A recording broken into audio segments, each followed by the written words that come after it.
awe para nós um momento hope especial sobre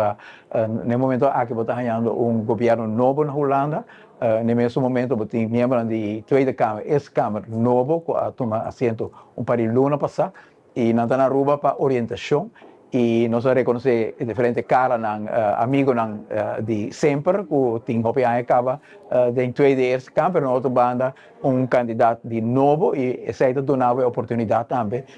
para estrechar o laço de novo que estão como conhecer, pero sacumang também para o novo que está dentro e o qual resulta optimismo hobby grande com a direção que a Aruba está tomando no momento aqui não está hobby aberto de vista que não está sumamente contento com a forma e acento de governação e atenção para desenvolvimento mais equilibrado na Aruba, caminho que nós percorrer para crescimento, mas nós cuida também nossa natureza, nós cuida também e tema importante de repartição de bens no país aqui de forma justa, está ressonar acerca da delegação que o governo aqui está ponendo atenção aí e logicamente a visão que o governo tem arriba reino com aquela para algum ano caminho que nós capitalizar arriba oportunidade de win-win caminho que Aruba porta hub, Aruba porta brug, Aruba porta living lab para desenvolver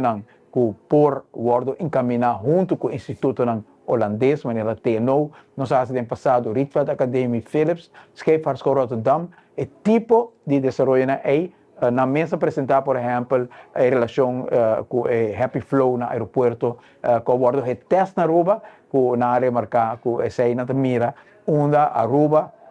por do Instituto na maneira que pode, ventaja de ter uma relação com isso na Aruba suficientemente desenvolvida para portar certo custo, mas não demasiado grande e tampouco demasiado chiquito. Nós temos hope factor que está a Aruba único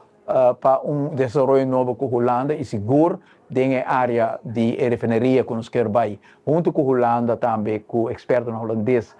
redestinar a área aqui para desenvolver novo hope entusiasmo para coisa aqui também. E no mesmo momento também desenvolver na Venezuela, está abrindo certa oportunidade que portar Instituto holandês lo por establecer na mesa aqui fazendo uso de distância cortico para mirar se não pode rol de certo desenvolvimento industrial, econômico, de agricultura, de renovação, de infraestrutura de país grande e com tanto recurso. Que vem, houve oportunidade, houve sentimento positivo, energia, nós senta for de delegação e nós estamos contentes que sei.